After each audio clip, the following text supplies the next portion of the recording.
महाराष्ट्रामध्ये या हत्या घडवणारा आता कोण आहे तो आता शोधून काढला पाहिजे। संतोष देशमुखांची ज्याने हत्या केली तो वाल्मिक कराड, त्याला अटक झालीच पाहिजे। त्याला 302 मध्ये त्याला अटक केली पाहिजे, त्याच्यावर गुन्हा दाखल झाला पाहिजे। धनंजय मुंडे, तुम्ही एका विशिष्ट जातीचे आहेत म्हणून तुम्ही जातीची बाजू घेऊ नका। धनंजय मुंडे स्पष्टपणे मीडिया समोर काय म्हणतात, जवळजवळ सर्व गुन्हेगारांना अटक केले। धनंजय मुंडे जो अक्कल, त्या अक्कल अजून अटक केली नाही। त्यामुळे सुरेश दसांची जी मागणी आहे ती मागणी पोलीस प्रशासनाने तात्काळ मनावर घेऊन संतोष देशमुखांच्या हत्येकऱ्याला तात्काळ अटक करून त्यांना कैदी बनवलं पाहिजे। तर संतोष देशमुखांच्या कुटुंबाला न्याय मिळणार आहे। तर हा जो बार्शीकर हातामध्ये मेणबत्ती घेऊन कॅन्डल मोर्चा ज्यांनी काढला त्या बार्शीकरांना संपूर्ण महाराष्ट्राला कुठेतरी न्याय मिळेल।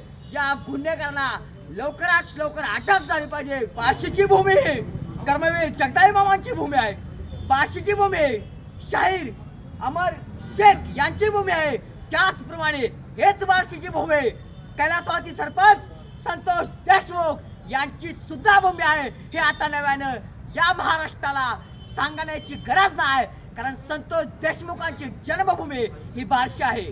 बार्शी जन्मभूमीतून संतोष देशमुखांच्या हत्येकरांना फाशी व्हावी यासाठी कॅन्डल मोर्चा आज आयोजित केला होता।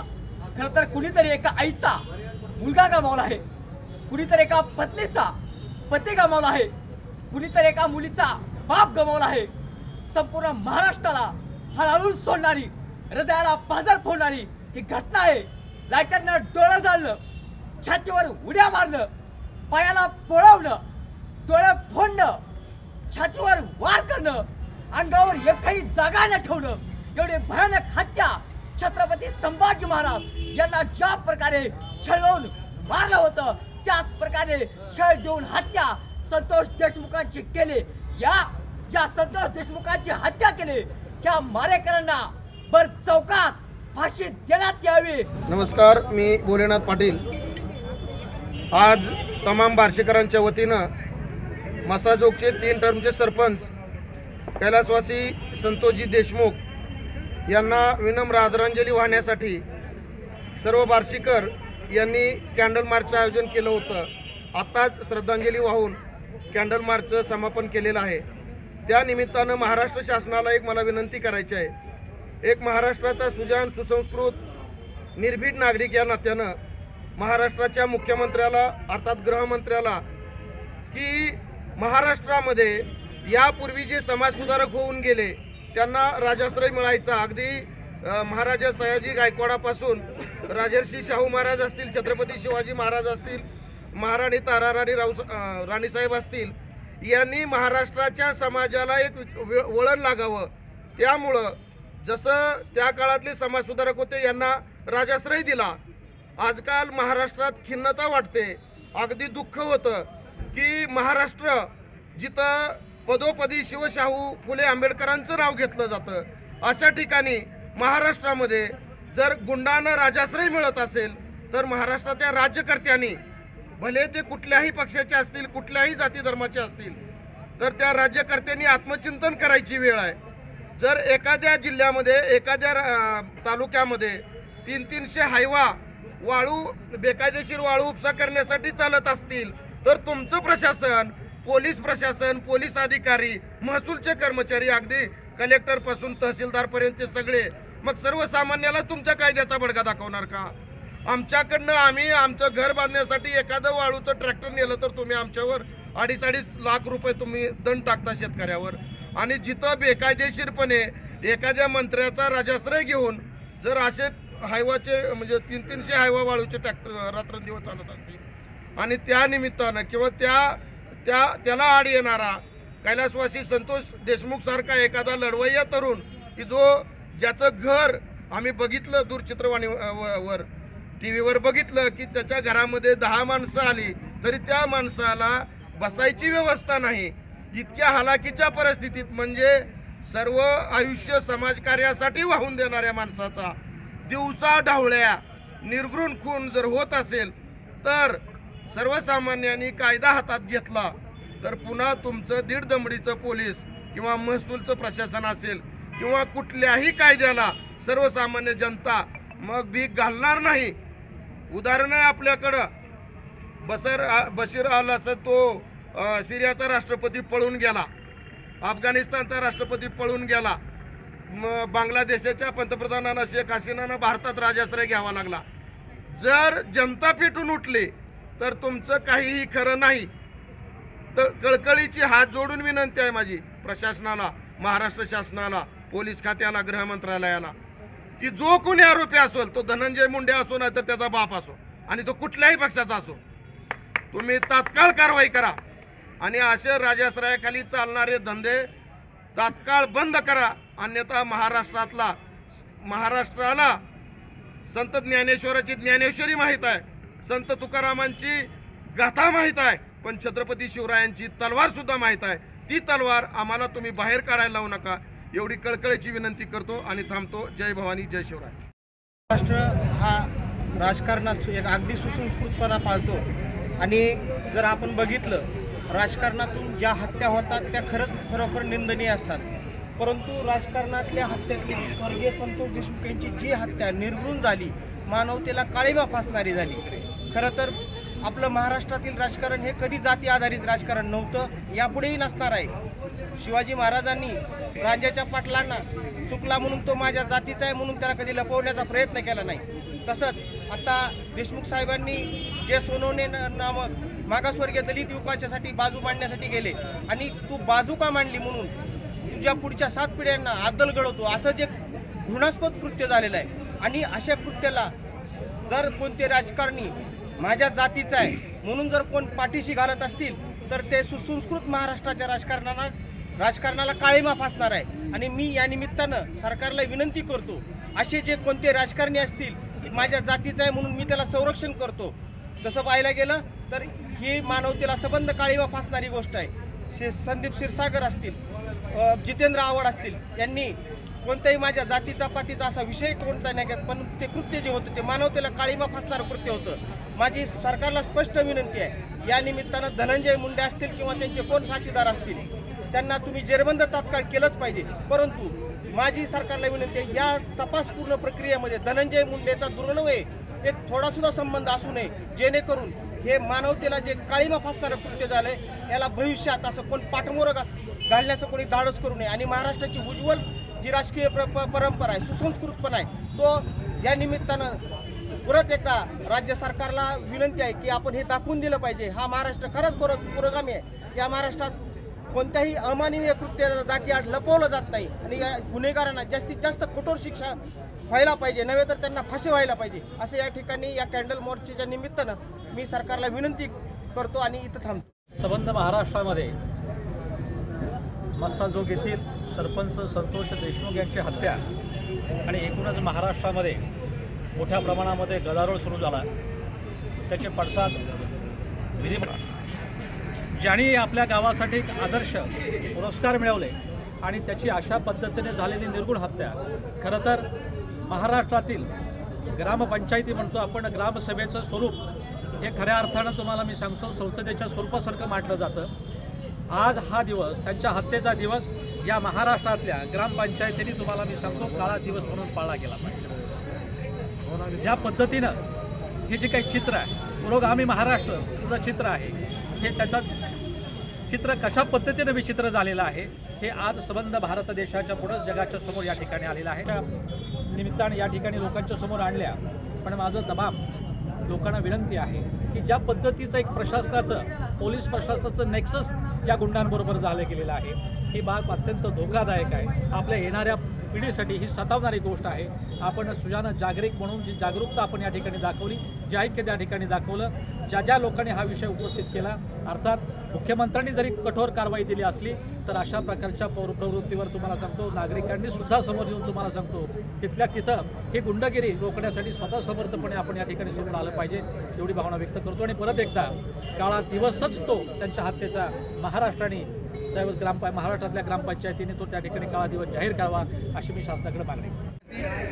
सरपंच सन्माननीय संतोषजी देशमुख यांना बार्शीकरांच्या वतीनं या ठिकाणी श्रद्धांजली अर्पण करण्यात आलेली आहे आणि निषेध व्यक्त करण्यासाठी विश्वभूषण डॉक्टर बाबासाहेब आंबेडकर यांच्या पुतळ्यापासून कॅन्डल मार्चचं आयोजन या ठिकाणी केलं आणि छत्रपती शिवाजी महाराज यांच्या पुतळ्यापाशी या कॅन्डल मार्चचा आपण समारोप केलेला आहे. शासनाला आम्ही या माध्यमातून एक विनंती करतोय किंवा इशारा देतोय की कृपया 9 तारखेपासून आत्तापर्यंत मारेकरांचा शोध हे शासन जर घेऊ शकलं नाही तर यासारखी खेदाची गोष्ट महाराष्ट्रामध्ये आत्तापर्यंत आम्ही कधीही पाहिली नाही. आज संतोषजी देशमुख यांचा खून ज्या निष्ठुरतेने त्या ठिकाणी केला आहे, ज्या माणूसपणे त्यांना उचलून नेण्यात आलं, ज्या माणूसपणे त्यांना मारहाण करून सलग 1.5 तास त्यांच्यावरती आघात करून त्यांना मारहाण करण्यात आल्यानंतर सरकारच्या निदर्शनामध्ये प्रत्येक गोष्ट सर्व पक्षातल्या लोकांनी, सर्व आमदारांनी, बीड जिल्ह्यामध्ये ज्या ज्या पक्षातले जे आमदार म्हणून इलेक्टेड आमदार आहेत त्या सर्वांनी एक स्वच्छ पद्धतीनं त्यांना असं सांगितलं की बाबा हा जो खून आहे तो कशाच्या माध्यमातून झाला आहे. बीड या ठिकाणी केज या ठिकाणी आवादा कंपनीची पवनचक्कीचा जो प्रोजेक्ट त्या ठिकाणी चालू आहे त्याच्या माध्यमातून त्या ठिकाणी शेजारच्या गावचे, आसपासच्या गावचे जी लोक त्या ठिकाणी येत आहेत आणि कंपनीला डिस्टर्ब करतायत. संतोष देशमुख यांच्याबद्दल सांगायचं म्हणलं तर गेले 15 वर्ष झालं ते सरपंच त्या गावचे आहेत. अतिशय समाजकार्य मनापासून करत असताना ज्या आवादी कंपनीच्या ठिकाणी सुरक्षा गार्ड म्हणून सोनवणे त्या ठिकाणी काम करत होते, आताचे ज्यांच्यावरती आरोप आहेत खून केल्याचे, ही सर्व माणसं त्या कंपनीच्या दरवाजाकडे गेले आणि त्या ठिकाणी कंपनीमध्ये प्रवेश करून देण्यासाठी सोनवणे या दलित मित्राला मारहाण करण्यात आली. तर गावचा सरपंच या नात्यानं सोनवणे यांनी त्या ठिकाणी सरपंच साहेबांना विनंती केली की अशा पद्धतीचं वातावरण या ठिकाणी होतंय, कृपया आपण यात लक्ष घालावं. गावगाडा चालत असताना प्रत्येकाची भूमिका समजावून घेऊन त्याच्यातून मार्ग काढण्यासाठी स्वतः संतोष भाऊ त्या ठिकाणं मिटवण्यासाठी गेले आणि मिटवण्यासाठी गेल्यानंतर त्या ठिकाणी तो प्रकार घडला आणि तो प्रकार घडल्यानंतर तो राग मनामध्ये धरून 9 तारखेला केजवरून येत असताना टोल नाक्यावरती ज्या पद्धतीने त्यांना उचलून नेलं आणि अमानुष मारहाण केली. या ठिकाणी महाराष्ट्र शासनाचं अधिवेशन नागपूर या ठिकाणी चालू आहे. माननीय आमदार सन्माननीय सुरेशजी धसाहेब यांनी अतिशय व्यवस्थित पद्धतीनं सभागृहाच्या पटलावरती तो विषय मांडला. खून कशा पद्धतीनं केला, अपहरण कशा पद्धतीनं केलं गेलं, किती पद्धतीची मारहाण झाली आणि संपूर्ण सभागृहाला त्या ठिकाणी त्यांनी लक्षात आणून दिलं. तरीसुद्धा आज गृह खातं त्या कुठल्याही गोष्टीची दखल न घेता आरोपी आजही मोकाट सुटलेले आहेत आणि मोकाट सुटलेल्या आरोपींसाठी कुठल्याही पद्धतीची कार्यवाही आत्तापर्यंत अद्याप करण्यात आलेली नाही. तरी माझी मुख्यमंत्री साहेबांना विनंती असेल की गेले 10 वर्षामध्ये 7.5 वर्ष आपण सत्तेत आहात. 7.5 वर्षापैकी 5 वर्ष सलग आपण गृहमंत्री आहात आणि आता राज्याचे आपण मुख्यमंत्री आहात. माझी बार्शीकरांच्या वतीने एक विनंती या ठिकाणी मी करतोय की कृपया कसल्याही परिस्थितीत तुम्ही 2 दिवसाच्या आतमध्ये जर हे मारेकरी पकडले नाहीत तर एक बार्शीकर या नात्यानं या ठिकाणी आम्ही सूचना देऊ शकतो किंवा इशारा देऊ शकतो. तर इथून पुढचं जे बार्शीकरांचं जे आंदोलन असेल ते बेमुदत महाराष्ट्र बंदचं आंदोलन असेल. जोपर्यंत आरोपींना तुम्ही अटक करत नाही आणि त्यांना फाशीची शिक्षा जोपर्यंत देत नाही तोपर्यंत संपूर्ण महाराष्ट्र हा बेमुदत बंद असेल. याची कृपया सरकारने नोंद घ्यावी अशी मी विनंती, माझा इशारा आपल्याला देतोय. एवढंच मी बोलतोय. आणि सन्माननीय कैलासवाजी माजी सरपंच संतोषजी देशमुख यांच्या आत्म्यानंतर शांतीला पाहावी याच्यासाठी हा कॅन्डल मार्च या ठिकाणी आयोजित केला होता. बार्शीकरांच्या वतीनं आम्ही त्यांना श्रद्धांजली अर्पण करून या ठिकाणी माझे 2 शब्द थांबतो. देशमुख बार्शीचे भूमिपुत्र, सध्या वास्तव्य त्यांचं मस्साजोग तालुका केज जिल्हा बीड या ठिकाणी होतं. माणुसकीला काळिमा फासणारी घटना 9 डिसेंबर रोजी घडली. महाराष्ट्रामध्ये आदर्श सरपंच म्हणून ज्यांचा बोलबाला होता असे स्वर्गीय संतोष देशमुख यांची निर्गुण पद्धतीनं हत्या करण्यात आली.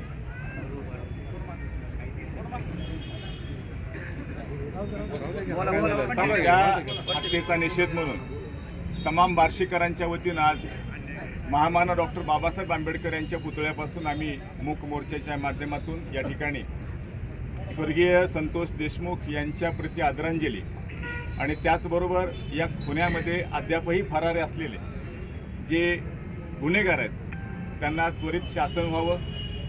शासनाने त्वरित या अतिशय काळेमाफ असणाऱ्या घटनेची जबाबदारी स्वीकारून या गुन्ह्यामध्ये जे गुन्हेगार आहेत त्यांना शोधून योग्य ते न्याय द्यावा. या गुन्हेगारांना फाशीची शिक्षा झाली पाहिजे अशी तमाम बार्शीकरांच्या वतीनं आम्ही या कॅन्डल मार्चच्या माध्यमातून सरकार दरबारी आम्ही आमची मागणी मांडत आहोत.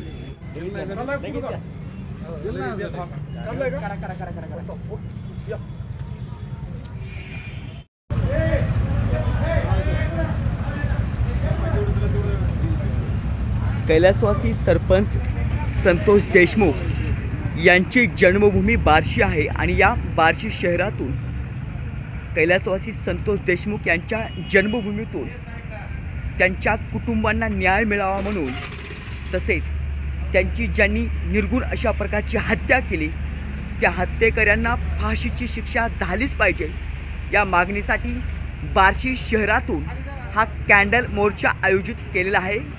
आपण पाहता या ठिकाणी कैलासवासी संतोष देशमुख यांच्या हत्येकरांना फाशीची शिक्षा झालीच पाहिजे तसेच त्यांच्या कुटुंबांना योग्य न्याय मिळाला पाहिजे या संदर्भात हा शांततेत कॅन्डल मोर्चा बार्शी शहरातून आयोजित केला आहे.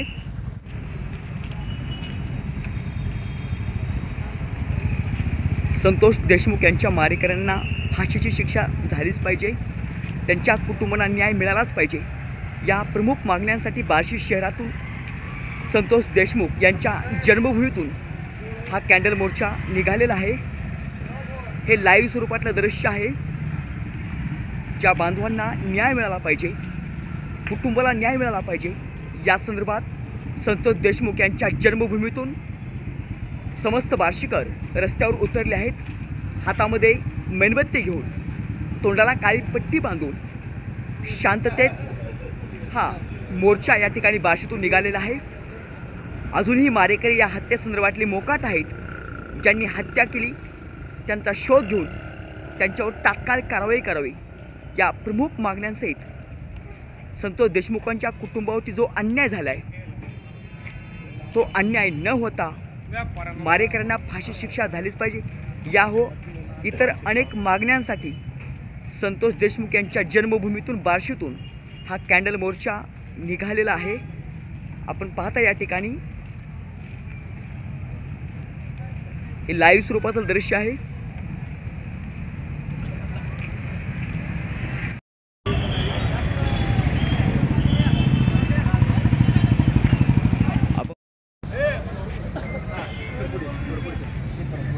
बार्शी शहरामध्ये हा या ठिकाणी सरपंच कैलासवासी संतोष देशमुख यांच्या हत्येसंदर्भात